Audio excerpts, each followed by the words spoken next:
ফিলিস্তিনের মুসলমানদের উপর ইসরায়েলি গণহত্যার প্রতিবাদে কিন্তু খুবই ফুঁসে উঠেছে পুরো বাংলাদেশ। ময়মনসিংহ এর ব্যতিক্রম নয়। বেলা 11টা থেকে ময়মনসিংহ নগরীর টাউন হল মোড়ে কিন্তু জমায়েত হয়েছেন হাজার হাজার তৌহিদি জনতা থেকে শুরু করে সাধারণ শিক্ষার্থী সহ বিভিন্ন শ্রেণী পেশার মানুষ। তারা এখানে বিক্ষোভ সমাবেশের মধ্য দিয়ে আসলে তারা এই যে ইসরায়েলি গণহত্যা সেই গণহত্যার প্রতিবাদ করছেন এবং এই এই ইসরায়েলি গণহত্যা যে বর্বর হামলা সেই হামলার নিন্দা জানাচ্ছেন। সেই সাথে এখানে এই যে ইসরায়েলি পণ্য সেই ইসরায়েলি পণ্য বয়কটের ডাক দিয়েছেন। আমরা দেখেছি বেলা 11টার আগে থেকেই ক্লাস পরীক্ষা বর্জন করে সাধারণ শিক্ষার্থীরা কিন্তু এই এই বিভিন্ন শিক্ষা প্রতিষ্ঠানের সাধারণ শিক্ষার্থীরা এই টাউন হল মোড়ে এসে হাজির হয়েছেন এবং তাদের হাতে ফিলিস্তিনের পতাকা সহ এই বিভিন্ন গণহত্যা বিরোধী বিভিন্ন স্লোগান সম্বলিত প্লে কার্ড নিয়ে তারা হাজির হয়েছেন এবং তারা এই ইসরায়েল বিরোধী বিভিন্ন স্লোগান দিচ্ছেন, গণহত্যা বিরোধী স্লোগান দিচ্ছেন। কারণ এই ইসরায়েলের এই হামলা থেকে কিন্তু শিশু থেকে বৃদ্ধ কেউ রেহাই পাচ্ছে না স্বাস্থ্যকর্মীরাও কিন্তু এই ঘটনায় আসলে যে হৃদয়ের রক্তক্ষরণ সেটি কিন্তু প্রত্যেক মুসলমানের হৃদয়ে সেটি কিন্তু হচ্ছে। যার ফলে আজকের যে কর্মসূচি স্টপ ওয়ার্ল্ড ফর প্যালেস্টাইন সেই কর্মসূচির অংশ হিসেবে এই বিক্ষোভ কর্মসূচির ডাক দিয়েছেন সাধারণ মানুষ এবং ময়মনসিংহবাসীর ব্যানারে সাধারণ জনতার ব্যানারে কিন্তু আজকের এই বিক্ষোভ কর্মসূচি পালিত হচ্ছে। সেই কর্মসূচিতে সব ধরনের মানুষ অর্থাৎ শিক্ষার্থী, তৌহিদি জনতা থেকে শুরু করে শিশু থেকে বৃদ্ধ সব ধরনের মানুষ কিন্তু এই বিক্ষোভে আজকে সামিল হয়েছেন।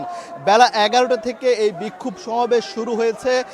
এই যে বিক্ষোভ সমাবেশ ইতিমধ্যে কয়েক হাজার মানুষের ঢল নেমেছে এই টাউন হল মোড়ে এবং এই ময়মনসিংহ টাঙ্গাইল যে সড়কটি রয়েছে এই সড়কটি কিন্তু ইতিমধ্যে এই লোকারণ্য হওয়ার কারণে কিন্তু এই সড়কের যান চলাচল বন্ধ হয়ে গিয়েছে এবং তারা এই যে তারা বলছেন যে পশ্চিমা দেশগুলোর বিশেষ করে আমেরিকার প্রত্যক্ষ মদদে এই দখলদার ইসরায়েল গাজায় নরকীয় হত্যাকাণ্ড গণহত্যা চালাচ্ছে।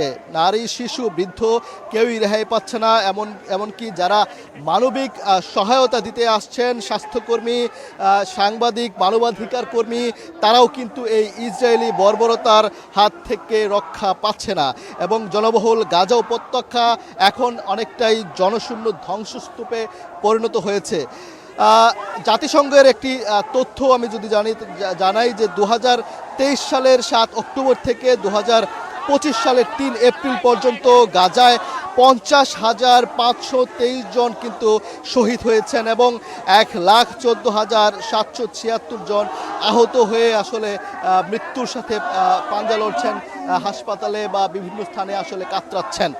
এই সময়ে গাজাবাসীর 90% বাস্তুচ্যুত হয়ে মানবতর জীবনযাপন করছে। ইউনিসেফ জানিয়েছে যুদ্ধ শুরুর পর থেকে প্রতিদিন গড়ে 100 শিশু নিহত বা আহত হচ্ছেন। এখানে যারা বিক্ষোভ করছেন তারা বলছেন যে ফিলিস্তিন আজ অভিভাবকহীন মুসলিম বিশ্বের প্রভাবশালী দেশগুলো এবং জাতিসংঘ, ওআইসি, আরব লীগের মতো সংস্থাগুলো ইসরায়েলের বর্বরতার বিরুদ্ধে কার্যকর কোনো পদক্ষেপ নিচ্ছে না। এই নির্লিপ্ততা দখলদারদের গণহত্যায় উৎসাহিত করছে বরং তারা।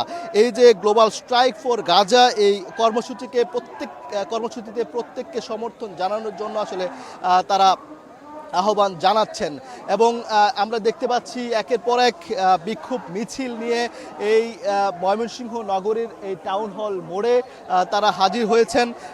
আমি একটু কথা বলতে চাই, আসলে আপনি এই বিক্ষোভ কর্মসূচিতে কেন এসেছেন? আসলে আপনার আমরা আজকে গাজার যে আপনার ইসরায়েলের যে বর্বরতা হামলা হচ্ছে, শিশু নির্যাতন হচ্ছে, শিশু মারা যাচ্ছে, অনেক আমার মুসলিম ভাই মারা যাচ্ছে, এই জন্য আমরা আসছি, এই জন্য আন্দোলন করার জন্য।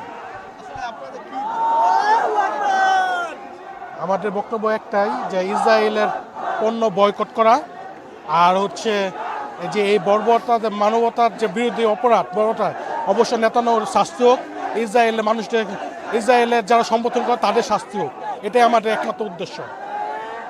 তো তারা যেটি বলছেন যে তারা তারা যে বিষয়টি বলছেন এই বিক্ষোভ সমাবেশ থেকে সেটি হচ্ছে ইসরায়েলি পণ্য বয়কট।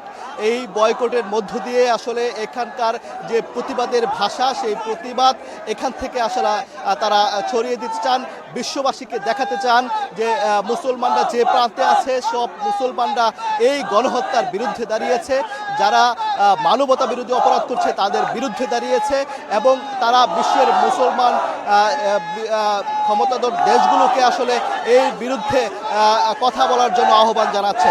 তো এই ছিল ময়মনসিংহ নগরীর টাউন হল মোড় থেকে যে ইসরায়েলি গণহত্যার প্রতিবাদে যে বিক্ষোভ সমাবেশ, সেই বিক্ষোভ সমাবেশের সর্বশেষ আমার কাছে।